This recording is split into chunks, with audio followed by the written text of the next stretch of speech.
রমজানেরই চাঁদ এবার দুনিয়াদারি ভোর এলো। আসসালামু আলাইকুম রহমতুল্লাহি ওবরাকাতুহ। বিসমিল্লাহ ওয়াসসালাতু ওয়াসসালামু আলা রাসূলিল্লাহ ওয়া মাওয়ালা, আম্মা বাদ। সম্মানিত দর্শক, দেশ এবং প্রবাস যেখান থেকে আমাদের অনুষ্ঠান দেখছেন, আপনাদের সবাইকে স্বাগত জানাচ্ছি আপনাদের প্রিয় অনুষ্ঠান মাহে রমাদান উপলক্ষে চ্যানেল আইয়ের প্রাত্যহিক বিশেষ আয়োজন মাহে রমজান ও সাহারিতে। আজ আমরা আলোচনা করব যাকাত সম্পর্কে। যাকাত ইসলামের 5টি গুরুত্বপূর্ণ স্তম্ভের মধ্যে একটি স্তম্ভ এবং নামাজের সাথে যুগলবন্দি হয়ে কোরআন কারীমে অসংখ্যবার উচ্চারিত হয়েছে যে ইবাদত, তার নাম হলো যাকাত। যাকাত এটা অপরিহার্য একটি আমল। এই যাকাতের ক্ষেত্রে মুসলিম জনগোষ্ঠীর দৃষ্টিভঙ্গি কী হবে, এই বিষয় নিয়ে আজকে আমরা আলোচনা করব। আর আলোচনা অংশগ্রহণ করার জন্য আমাদের স্টুডিওতে আমন্ত্রিত হয়ে উপস্থিত হয়েছেন ঢাকাস্থ মোহাম্মদপুর কাদরিয়া তিবে কামিল মাদ্রাসার প্রধান ফকিহ মুফতি আল্লামা মাহমুদুল হাসান আল কাদির সাহেব। আসসালামু আলাইকুম ওয়া রাহমাতুল্লাহি ওয়া বারাকাতুহু। ওয়া আলাইকুম আসসালাম ওয়া রাহমাতুল্লাহ। যাকাতের অপরিহার্যতা কতটুকু? আল্লাহ সুবহানাহু ওয়া তাআলা যেখানে নামাজের কথা বলছেন, সাথে সাথে যাকাতের কথা বর্ণনা করেছেন। যেমন আল্লাহ সুবহানাহু ওয়া তাআলা ইরশাদ করেন, আকিমিস সালাতা ওয়া আতুজ যাকাতা। তো এখান থেকে আমরা বুঝতে পাই আসলে যাকাতটাও গুরুত্ব, তাৎপর্য এটা অসীম। যারা যাকাত আদায় করে না বা করবে না, তাদের ব্যাপারে কি শাস্তির কথা কোরআন এবং হাদিসে আছে?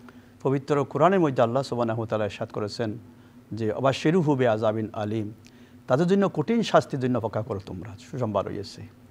অর্থাৎ তাদের এমনকি পবিত্র কোরআনের সূরা তওবার মধ্যে আছে, যে ব্যক্তি যাকাত আদায় করবে না, তার ওই মাল, ওই সম্পদ কাল কিয়ামতে আল্লাহ সুবহানাহু ওয়া তাআলা এটাকে জাহান্নামের আগুন উত্তপ্ত করে তার এই কপালে, মুখে, পাশে তাকে তাপ দেওয়া হবে এবং সে কঠিন শাস্তি ভোগ করবে।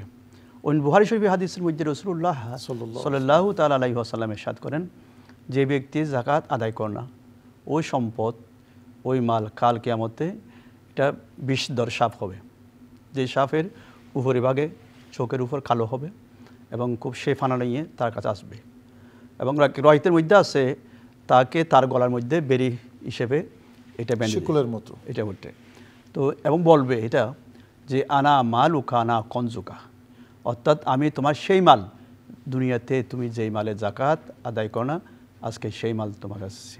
সম্পদ কতটুকু হলে যাকাত দিতে হয়? হাদিসের ভাষায় 40 মিশকাল, অর্থাৎ এটা বর্তমান আধুনিক যুগে যেটা ফেকাফাতওয়ালা লোকে একজন ব্যক্তির কাছে যদি 7.5 ভরি স্বর্ণ অথবা সমপরিমাণ অর্থ অথবা 52 তোলা রূপা অথবা সমপরিমাণ অর্থ যদি 1 বছর সঞ্চিত থাকে, তাহলে ওই ব্যক্তির উপর অবশ্যই যাকাত দেওয়া ফরজ। 1 বছর অতিক্রম করার পরে অর্থাৎ এই অ্যামাউন্টটা যখন কারো হাতে আসবে এবং এই সমপরিমাণ অ্যামাউন্ট যদি বছর আনতে গিয়ে তার হাতে থাকে, তাহলে কত পার্সেন্ট যাকাত দেবে? তার 40 ভাগের 1 ভাগ তার যাকাত দিতে হবে, মানে 2.5%, শতকরা 2.5%, লাখে 2,500 টাকা করে, লাখে 2,500 টাকা যাকাত দেবে সেখান থেকে। তো কিছু কিছু সম্পদ আছে যাকাত দেওয়া লাগে না, সেই বিষয়কে একটু বলবেন? যে আপনি যেটা প্রশ্ন করছেন, পাশাপাশি ওইটা বলবো কী কী যাকাত, কী কী মালের উপর যাকাত দিতে হয়। বেসিক্যালি মূলত 3টা মালের উপর। একটা হচ্ছে যেই অর্থাৎ ব্যবসায়ী যে মাল, ব্যবসার সম্পদ, ব্যবসায়ী মাল, একটা স্বর্ণ, একটা রূপা, এই 3টা মালের উপর মূলত যাকাত আসে। আরটা হচ্ছে যেটা গবাদি পশু, যেটা অনেক কারো কাছে 5টা যদি উট থাকে বা 30টা যদি গরু থাকে, 40টা যদি ছাগল থাকে, এগুলো সায়ামা হতে হবে, বিচরণকারী হতে হবে। এটা আমাদের দেশে খুব কম। আমাদের দেশ তো গৃহপালিত পশু। 52.5 তোলা রূপা অথবা তার সমপরিমাণ অর্থ, ব্যবসার হোক, সঞ্চিত গচ্ছিত টাকা হোক, ব্যাংকে হোক, হাতে হ্যান্ড ক্যাশ হোক, এই পরিমাণ অর্থ যদি কারো হাতে থাকে, তারা শতকরা 2.5% যাকাত দেবে। কাদেরকে দেবে যাকাত? আল্লাহ সুবহানাহু ওয়া তাআলা ইরশাদ করেছেন যে 8টা খাত আছে, 8টার মধ্যে বর্তমানে একটা রহিতে গেছে। আল্লাহ সুবহানাহু ওয়া তাআলা সূরা তওবার মধ্যে 60 নম্বর আয়াতের মধ্যে এটা ইরশাদ করেছেন একেবারে স্পষ্ট, ইন্নামাস সাদাকাতু লিল ফুকরাই ওয়াল মাসাকিন, যেটা ইলা আখিরিল আয়াত। এখানে 8টা খাতের কথা আছে, অর্থাৎ গরিব, মিসকিন এবং যিনি প্রতীক অথবা কর্জদার যিনি এবং যিনি জাকাত উত্তোলন করেন অথবা যিনি মুসাফির, হ্যাঁ, মুআল্লাফাতুল কুলুব একটা আছে। এই অর্থাৎ এক কথা মৌলিকভাবে যিনি গরিব, যিনি অসহায়, তাকে দেওয়া যায়। রাইট, অসহায়, গরিব মিসকিন যারা। ঘরের কিছু কিছু আসবাবপত্র আছে, যেমন ঘরের ব্যবহৃত জিনিসপত্র, ব্যবহৃত গাড়ি, এগুলোর উপর কি জাকাত হবে? না, আসলে শরীয়তের দৃষ্টিতে জাকাত যে সকল বস্তু বাসস্থানের জন্য আছে, যেমন আপনি বলছেন ফার্নিচার আছে বা আলমারি আছে বা অন্য ওই যে খাবারের প্লেট আছে, এগুলি তো ব্যবহারের জন্য, এগুলি না, এগুলি জরুরতে আসলিয়ার মধ্যে আছে। এই জন্য এটার উপর জাকাত কখনো খরচ হবে না। কারোর দোকান আছে, মার্কেট আছে, ওইখানে আলমারি আছে বা র্যাক আছে, এগুলির উপর কোনো জাকাত খরচ হয় না। একটা প্রশ্ন সবসময় আসে যে ভাই বেরাদর এদেরকে দেওয়া যাবে না, দেওয়া যাবে কিনা, মা বাপকে দেওয়া যাবে কিনা, সন্তান সন্ততিকে দেওয়া যাবে কিনা, স্বামী স্ত্রী স্বামীকে দিতে পারবে কিনা? ভাই বোনকে দেওয়া যাবে, যে বোন যদি জাকাতের উপযোগী হয়ে থাকে। আর বোন যদি ধনী হয়, ভাই যদি গরিব হয়, সেক্ষেত্রেও কিন্তু ভাইকে বোনে দিতে পারবে, এটা জায়েজ, বৈধ। এবং শুধু বৈধ না, হাদিস শরীফের মধ্যে আছে, কিতাবের মধ্যে আছে, এক্ষেত্রে সে ডাবল সওয়াব পাবে। একটা হচ্ছে সাদকা দেওয়ার কারণে, আরটা হচ্ছে করাবাতের কারণে, আত্মীয়তার কারণে। জাকাতদাতা তার মা বাবাকে দিতে পারবে না, না? এটা শরীয়তে একেবারে ক্লিয়ার আছে। তিনি মূল অর্থাৎ পিতা মাতা সন্তানকে দিতে পারবে না, আর সন্তান পিতা মাতাকেও দিতে পারবে না। আচ্ছা, ঠিক এটা দিতে পারবে না? পারবে না। মানে দাদা দাদা যেহেতু এটা আসল, এটাকেও দিতে পারবে না, নানিকেও দিতে পারবে না, নানিকেও দিতে পারবে না। আর ওইদিকে ছেলে বা মেয়ের সন্তান ওইটাকে পারবে না, যেহেতু আসলে পড়া। এটাগুলি স্বামী স্ত্রীকে দিতে পারবে, স্বামী স্ত্রী থেকে দিতে পারবে, দিতে পারবে না, দিতে পারবে যেহেতু স্বামী যদি স্ত্রী থেকে গ্রহণ করে, ওইটার একটা অংশ স্ত্রী বহন করবে বা এটা গ্রহণ করবে। আবার স্ত্রী স্বামীকে দেয়, সেক্ষেত্রে একজন ক্লিয়ার। তাহলে স্বামী স্ত্রীকে দিতে পারবেন, স্ত্রী স্বামী দিতে পারবেন। এটা আমাদের সমাজে কিছু মানুষ জাকাতের ক্ষেত্রে আমরা বিভিন্ন ছলছাতুরি করে জাকাত না দেওয়ার একটা কৌশল অবলম্বন করে, হিসাবের ক্ষেত্রে, তারপরে কোনো ক্ষেত্রে সম্পদ হাইড করে গোপন রাখে।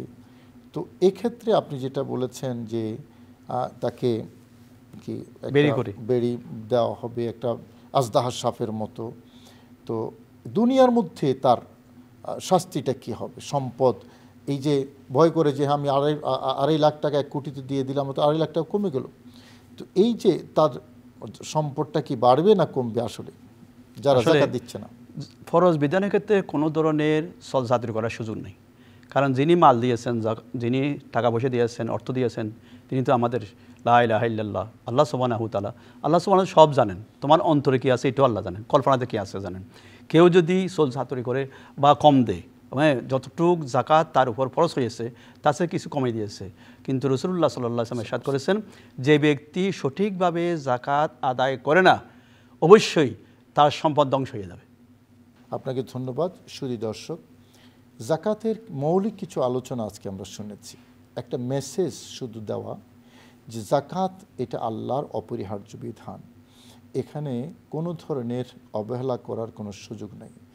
যিনি আমাকে সম্পদ দিয়েছেন তিনি জাকাত আদায় করার কথা নির্দেশ দিয়েছেন, এবং তিনি বলেছেন জাকাত দিলে সম্পদ কমে না, সম্পদ বেড়ে যাবে। সুতরাং কোনো আশঙ্কায় থাকার সুযোগ নেই এবং 7-5 করারও সুযোগ নেই। পাই করে জাকাতের অংশটা আমরা গরিব মিসকিন হকদার যারা আছে তাদেরকে দিয়ে দেবে, এবং ইসলাম এটা তাদের অধিকার হিসেবে চিহ্নিত করেছে। এটা করুণা বা ভিক্ষা নয়, এটা তাদের অধিকার। আমি যদি জাকাত না দিই তাহলে ওই একজন এতিম মানুষের, একজন বিধবা নারীর, একজন গরিব মানুষের, একজন রিকশাওয়ালার, একজন অসহায় নিঃস্ব মানুষের টাকাটা আমার পকেট রয়েছে, আমার পেটে যাচ্ছে, আমার সন্তানের মুখে আমি তুলে দিচ্ছি। বিষয়টা এরকম।